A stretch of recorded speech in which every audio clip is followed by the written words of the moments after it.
Well, let's toast. Cheers. Thank you for having us in. You're welcome to us. To us and to new friends. So I kind of want to start from the beginning.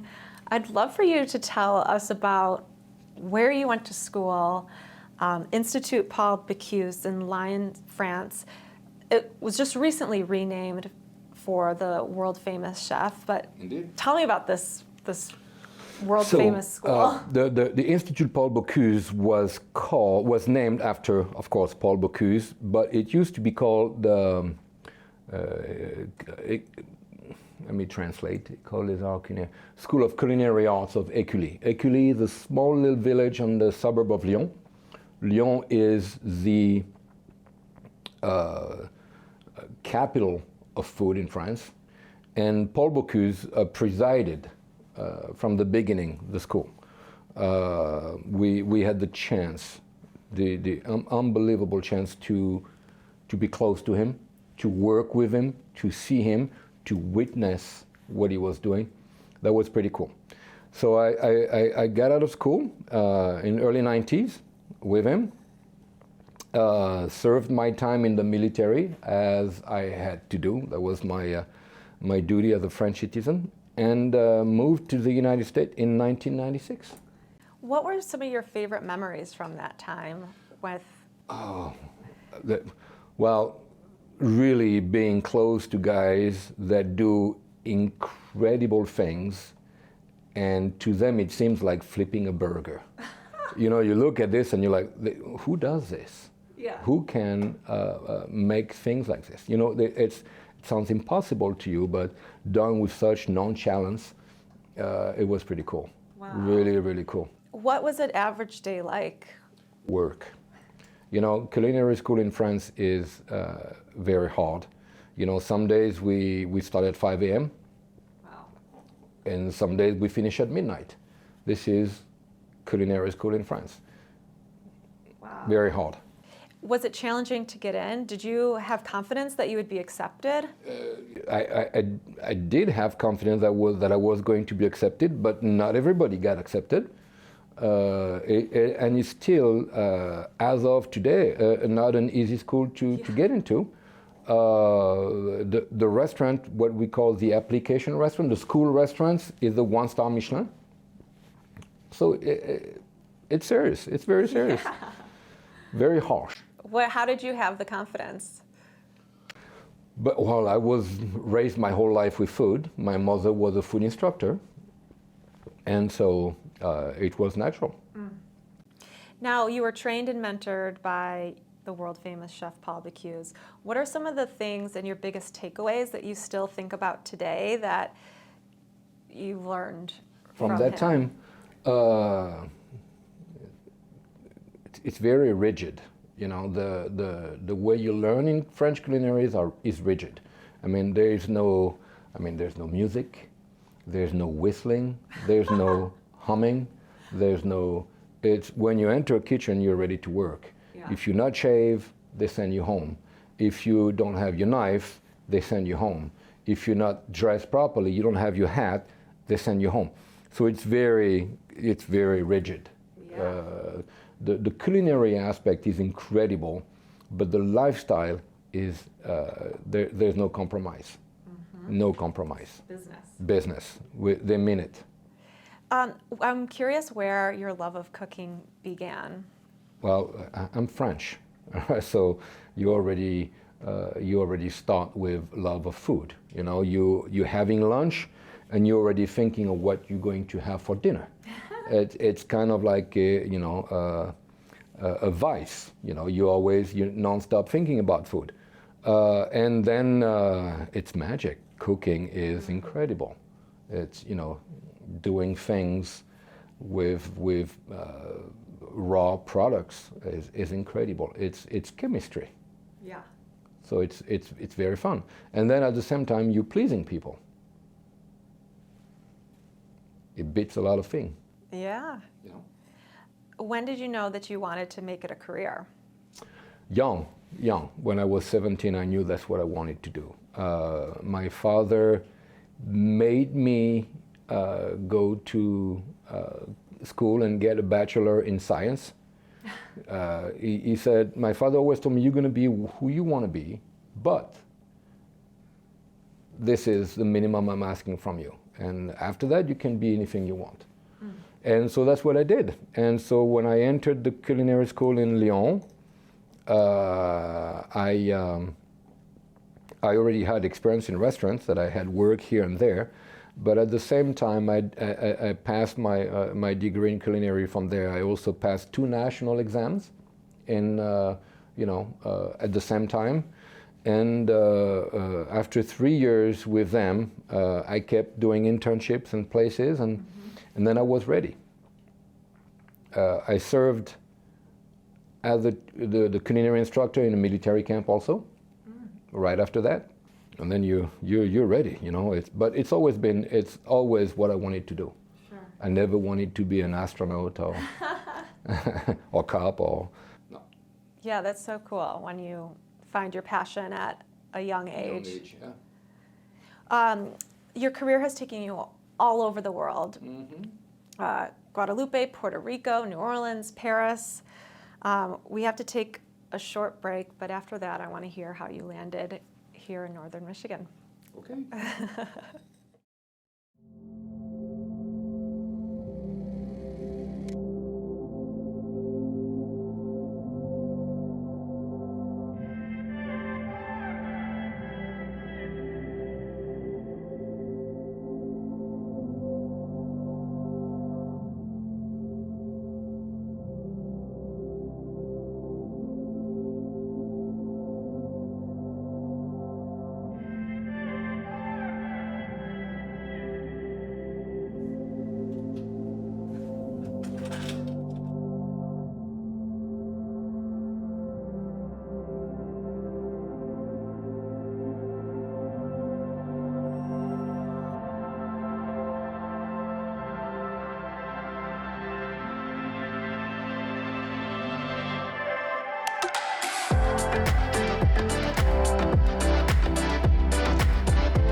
Okay, so with your experience all over the world, I'm dying to know how you landed in northern Michigan.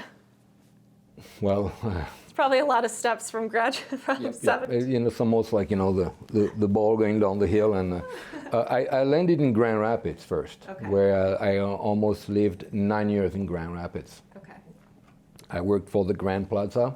I worked for Steelcase, and I was the executive chef at Restaurant Toulouse in Saugatuck for almost 4 years before my wife and I bought this place. Okay, so you kind of made your way up Michigan. Slowly. What made you fall in love with the area? Really, it was a career move that I wanted to do for quite some time. I had been looking to own my own restaurant for a while, and it's just happenstance. My wife's family happened to dine this restaurant in winter 2004, and found out the place was for sale. Right here. Right here. And so they contacted us, gave us all the information we needed to have, and a year later we were owners. Wow, and so you're almost coming up on 20 years. So this is my 18th year here, yeah. Oh my gosh. So you were in Saugatuck, found this building, and did you feel like did it just feel right, or did it feel like you were taking a chance? I mean, well, we took a chance. Yeah. You know, we took a big chance because we had to sell everything we owned to buy this. That was a move. It's like you can't go back. You know, this was very scary. More for my wife than for me, because I knew what I wanted, but my wife was a little bit like, oh, I'm not sure this is the right move. But we did it. She was pretty awesome in helping me follow my dreams, and which I hope have become her dreams too. But it was a really big move, really scary move. yeah. And so what was it about this building? I mean, we're right by Glen Lake. It's obviously gorgeous, but was it like when you walked in, you just knew? Like, what really drew you to this? We knew that's what we wanted. We arrived in the place, good reputation, incredible clientele. We are on Glen Lake, and the clientele is amazing. And but it had to be a package. When we arrived in the restaurant, we knew there was some work to be done, but it was operational. But as we had sold our home, we needed to have a place to stay, and this restaurant came with a little home that was in really bad shape.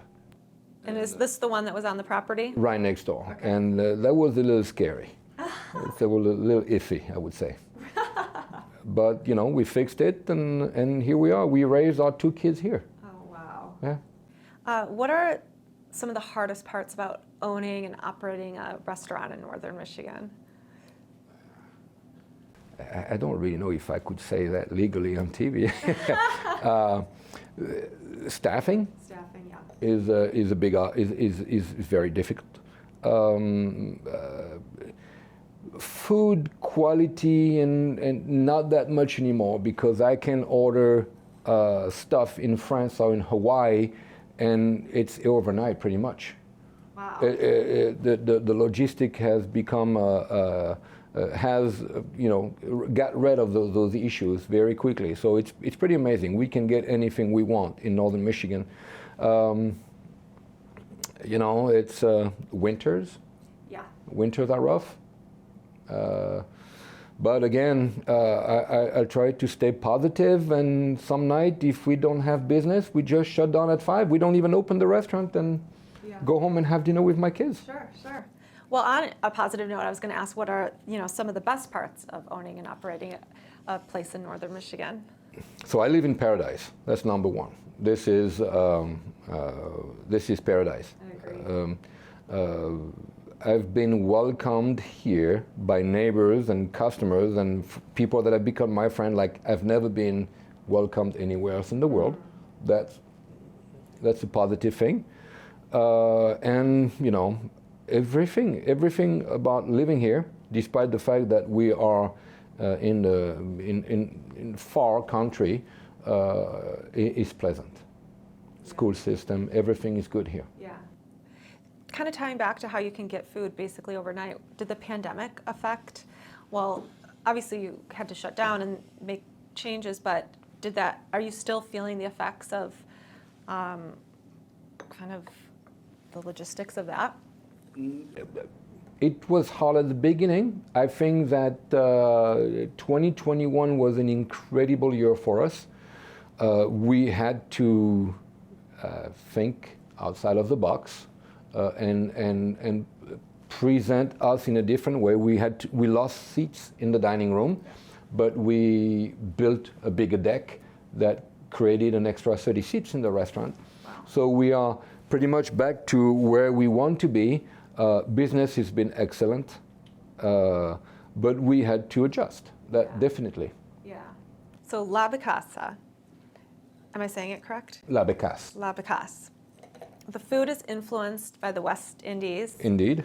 And your mother's renditions of country food from her childhood home in the east of France. Indeed, correct. So tell me about the food here, and what kind of dishes will we find? It's French, all right? I mean, even if it's from the French West Indies, it's still French. So but you will find a strong influence of my roots, the Caribbean roots, Eastern France, but also the influence of where I lived, near Toulouse, or where I studied near Lyon. So it's very French. It's adapted to the palate, where in some dishes I've introduced a little bit more sweet, tangy flavors to please maybe a more American palate, to go also with American wines. You know, it doesn't look like it, but there's somehow. I'm not saying that I did that, but there's like a subconscious study of what's going on in America, definitely. Right. Is there a dish that's been on the menu since you opened the place? Since I opened, so definitely the duck duo. So we have a duck confit served with a duck breast seared to temp with a sweet potato gratin, which has a little bit of maple syrup in it, and a maple syrup vanilla demi-glace. So there you go. We incorporate a sweet potato gratin, which in my vision would be more Caribbean style, with some French classic and a little bit of maple syrup for northern Michigan. Oh, I love it. Did you spend time in the kitchen with your mother growing up? And is there a dish that really screams, you know, that reminds me or reminds you most of your mother? Yes. You know, when I work in the kitchen with my mom, we did the dishes, or I did the dishes that she didn't want to do. All right, it's like you know, learn your way around the kitchen, buddy. One dish that I served, it's not always on my menu. It very often appears on the special board, is the onion pie, the onion tart. Oh. It's a classic dish from Eastern France that, as a kid, we were just frowning upon. You know, just like again. But it's a dish that's very specific to Eastern France. So it's bacon and onions as a filling for a tart. Yum. It's incredible. How does the area spark creativity in the kitchen? Yeah, how are you inspired by? Well, you have all the northern Michigan products. I don't work very much with cherries, but I do sometimes. Okay. But you get the maple syrup, you get the apples, and we've got an incredible amount of beautiful little farms that are organic, natural. That and the farm that I work with is less than a mile from here. And those people are friends. Their kids worked for me. It sounds all natural that I work with those folks. Yeah. It's an amazing farm. Oh, that's so cool. So yeah, creativity, and they ask me, what do you want us to plant for you? How can it be better than that? Yeah. I was just going to ask how you incorporate seasonal ingredients, and like what the process. Do you think about, okay, what's in season and then create a dish for it, or do you have your dishes and try to? Well, I have my dishes that I adapt based on what's available. If it's asparagus or greens, or I've worked a lot last summer with kale. We've made an incredible kale salad, which is not really my style. You know, I kind of have to, you know, work very hard at not being such a sauce and heavy meal kind of guy, to work with something a little bit more fresh and more friendly for a lot of people. But it does bring so much. There's incredible products that you can work with locally. Mushrooms, you know, it's really incredible. Do you have a favorite? A favorite? A favorite local ingredient? I do love the asparagus. Yeah, yeah. I do work a lot with maple syrup. I always have a local fish on my menu, whether it's salmon or whitefish. Yeah. I like to work with salmon more. Okay. Whitefish is, it is what it is. You know, it's northern Michigan. You got to have it. Yeah. Vegetable-wise, the tomatoes, the carrots, the grains. The grains are incredible. It's fun. What's an easy cooking tip you could give us? Like, what do you see? Is there something that you see everyone kind of doing wrong? Doing wrong. Or is it, yeah, what's just something like, just very... Don't burn the butter and the garlic. You know, the garlic. Garlic is very important. French people will not be eaten by vampires, all right? We have too much garlic in our diet. Don't burn the garlic. Don't burn, okay, I like it. And before we get in, we have a final like quick fire, rapid fire round. Before we get into that, what has just kept you going all these years? Seems like you have a true like love and passion for your craft. I do love what I do. I do love what I do. It's not easy, and sometimes it's hard. Sometimes it's really hard. But I have incredible employees. I have my wife keeps me focused a lot. She does, and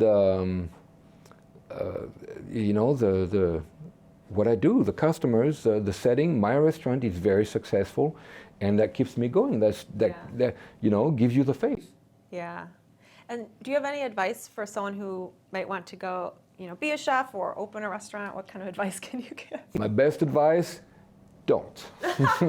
All right. It's a very hard job. There's nothing glamorous about being a chef. I mean, I've been doing this for 30 years, and I mean, today I get a little bit of recognition. But there's no glamour. Yeah. There is absolutely no glamour in doing what I do. Mm-hmm. So if you are not 100% in love with what you're doing, don't do it. Great advice. Okay, so I'm going to ask a couple of questions, and if you can answer with just like one word, whatever comes to mind first. Okay. Just give it to me. All right. What's one thing you eat, and whether it be like a junk food or maybe something in, like a guilty pleasure that like might be kind of embarrassing? Chicken wings. Do you make them yourself, or Yep. is there? Okay. I love chicken wings. Nice. What's your favorite season? Fall. Fall. Okay. Favorite outdoor activity? Rugby. Oh, is there a league up here, or is there a team? There's a team in Traverse City, indeed. Really? Yeah. Oh my gosh. Favorite restaurant besides your own? I like a lot of restaurants, but I will say the Cook's House. Oh, yeah. Favorite wine? Bordeaux. And a favorite dish? If you could just pick one, like final meal. Final meal. Good duck meal. Sunrise or sunset? I'm a sunrise. Oh, okay. And the question we ask everyone is, if you could have a drink with anyone and they could be dead or alive, who would it be? That'd be my mom. Oh, Yeah. I love that. Did she ever make it? Did your parents ever make it to this restaurant? My mom passed away before. Oh, well, I'm sure they'd be so proud. Yeah. And that's an excellent answer. Thank you for having us in. You're welcome. It was so nice to get to know you. Thank you for having me. Can't wait for this season. We'll be back. So cheers. To us. To us.